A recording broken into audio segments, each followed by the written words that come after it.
ছিল আসলে অনেকে হয়তো বা 19 আর 29-এর মধ্যে গুলিয়ে ফেলছে। হ্যালো এভরিওয়ান, আসসালামু আলাইকুম। শিমুল আছি আপনাদের সঙ্গে।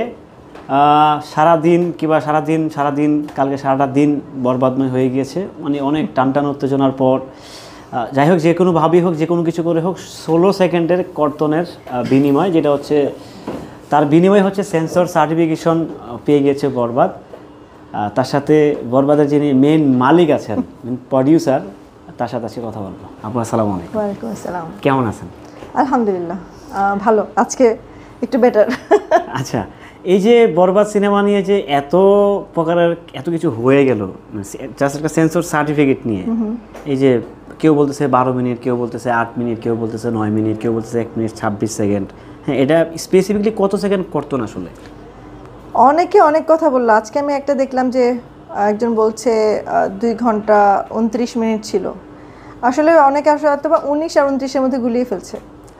আমাদের ছিল টোটাল 2 ঘন্টা 19 মিনিট 26 সেকেন্ড যখন আমরা প্রথম সেন্সর বোর্ডে জমা দেওয়ার জন্য রেডি করেছিলাম। আর এরপরে যেটা কর্তন, যেটাকে মানে আসলে আমি বলবো না এটা কর্তন, এটা আসলে হচ্ছে আমরা নিজেরাই একটা আলোচনা সাপেক্ষে আমরা যেই অ্যামেন্ডমেন্টটা করেছি সেটা জাস্ট 16 সেকেন্ড, মানে এখন এটা 2 ঘন্টা 19 মিনিট 10 সেকেন্ড এসেছে। 16 বার চোখের পলক ফেললে যা হয়, সেটা আপনি বোঝারও কোনো উপায় থাকবে না সেখানে। সো দিস ইজ, মানে এটা ভেরিফাই করতে পারেন আপনারা, মানে সেন্সর বোর্ডের সাথে ভেরিফাই করতে পারেন আমরা কত ঘন্টা কত মিনিট জমা দিয়েছিলাম, কত সেকেন্ড জমা দিয়েছিলাম, আমরা কত সেকেন্ড, কয় ঘন্টা কত মিনিট কত সেকেন্ড রেখেছে তারা, বা আমরা মানে ফাইনালটা কী করে।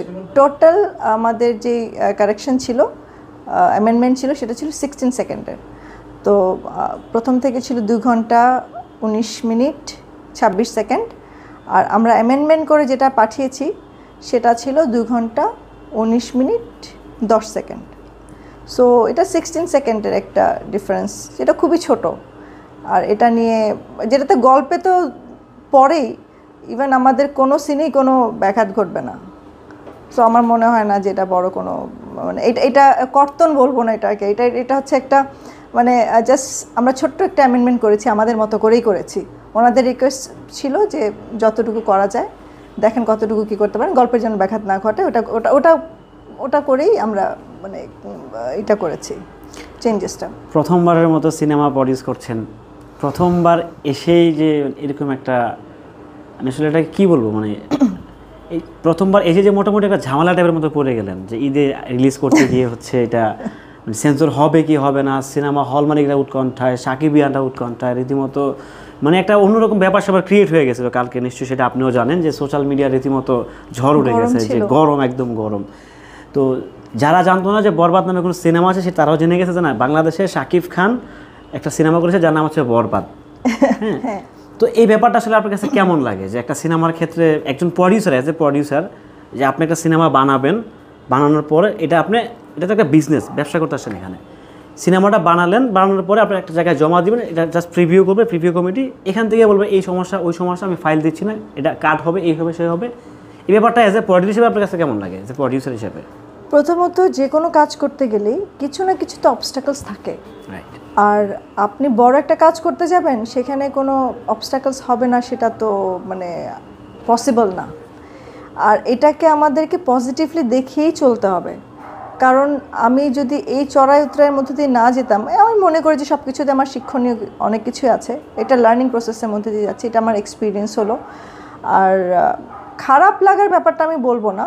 অনেক সময় যেটা হয় কি, আমরা মানে এখন যেহেতু রিলিজের টাইমটা খুব কাছে, আমাদের হয়তো বা কখনো মনে হয়েছে অনিশ্চয়তা, কখনো মনে হয়েছে না এটা তো হয়েই যাবে, কারণ আমি কখনো ভাবিনি যেটা হবে না, আমার মাথায় আসেনি। সবাই বলছে অনিশ্চয়তায় আছে বরবাদের রিলিজ, অনেক পোস্ট দেখেছি আমি, বাট ট্রাস্ট মি, আমার কখনো মনে হয় না যেটা আসবে না।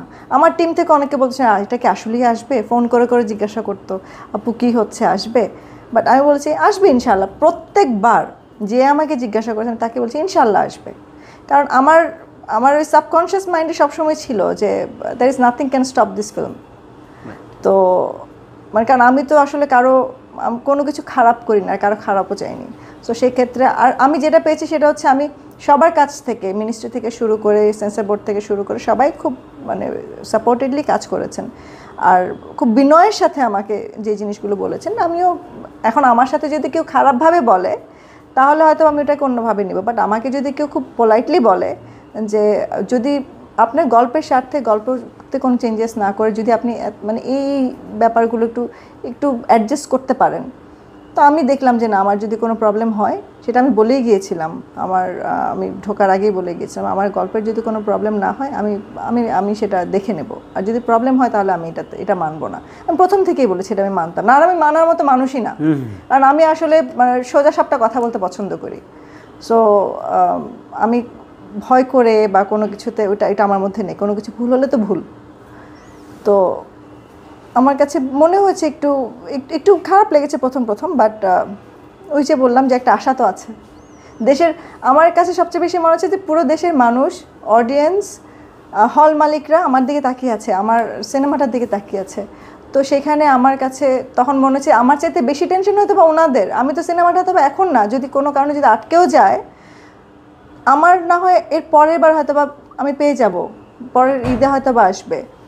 বাট এটা যদি কোনো কারণে আমার এমন হয় যে আসতে পারছে না বা কিছু হচ্ছে না সিনেমাটা, তাহলে সেক্ষেত্রে যেটা হবে হল মালিকদের প্রবলেম হবে, যারা আসলে ওয়েট করছিল এই সিনেমাটা আসলে না সিনেমাটা নিবে, যারা ওয়েট করছিল একটা বড় একটা সিনেমা আসবে এতদিন পর, আমাদের জুলাই অগস্টের এই প্রবলেমটা হওয়ার পরে, গভর্নমেন্ট চেঞ্জ হওয়ার পর সিনেমা নেই, ইন্ডাস্ট্রি একদমই খালি হয়ে গেছে। সিনেমা হল মালিকরা যেটা মানে আমার কাছে এখন সিনেমা নিতে এসে যখন বলছে যে আমাদের তো আসলে বিজনেস নেই, ফোন করে বলছে আমরা তো এটার দিকে তাকিয়েছি, আমার কাছে মনে হচ্ছে আমার চাইতে বেশি প্রবলেমে ওনারা আছেন। আমি কখনো না কখনো রিলিজ করে ফেলবো, সিনেমাতে না রিলিজ করেছি, আমি ওটিটিতে রিলিজ করলে আমি আমার টাকাটা বুঝে নিতে পারবো, কোনো না কোনোভাবে আমার হয়ে যায়। বাট ওনারা কী করবেন? ওনারা তো একটা বড় সিনেমার আশায় আছেন। হ্যাঁ, আরও সিনেমা, আমার সিনেমা ছাড়া যার কোনো সিনেমা নেই তা কিন্তু না, বাট প্রতি বছর একটা ফেস্টিভ্যাল টাইমে শাকিব খানের একটা সিনেমা তো ওনারা এক্সপেক্ট করেনি। তো ওটা আমার কাছে মনে হয়েছে যে না, আমার পুরো দেশের মানুষ থেকে শুরু করে এতগুলো অডিয়েন্স, এত শাকিবিয়ানরা আছেন, সাধারণ দর্শক যারা আছেন, হল মালিকরা যারা আছেন, তো সবার দোয়া তো আর বিফলে যেতে পারে না। আর শাকিবিয়ানরা যা করেছে, মাই গড, আমি তো সেন্সর যাওয়ার আগের দিন রাতে যখন ঘুমোতে যাচ্ছিলাম তখন দেখলাম ফেসবুক তো পুরো গরম, আর আমি রাত 2টা থেকে আমাকে কন্টিনিউয়াসলি কল করে যাচ্ছিলো, কেউ না কেউ কল করে যাচ্ছিলো, মানে আমি বুঝছি যে আমার ফোনটা ভাইব্রেট হচ্ছে, কিন্তু মানে কে করছে আমি জানি না, বাট আমি ফোনটা ধরার সাহস পাইনি, কারণ আমি কী বলবো এখন তাদেরকে, কারণ আমার তো নেক্সট ডেতে মর্নিংয়ে যেতে হবে। বাট এই সিচুয়েশনের মধ্যে দিয়ে আমি সবসময় চেয়েছি যে সবাই সাথে থাকুক, আমিও সবার সাথে থাকি। তো শাকিবিয়ানরা যারা এই সিনেমাটার জন্য এত কিছু করলো, সবাইকে অনেক অনেক ধন্যবাদ। আর আমি গতকালও বলেছি যে আপনারা এমন কিছুই দেখবেন যেটা সিনেমাতে আমরা করেছি, আমরা যতটুকু দেখাতে চেয়েছি আপনারা ততটুকুই দেখতে পাবেন। সো এটা নিয়ে কোনো একদমই ভাববেন না যে আমরা আপনাদেরকে কোনো সাবস্ট্যান্ডার্ড কিছু দেব।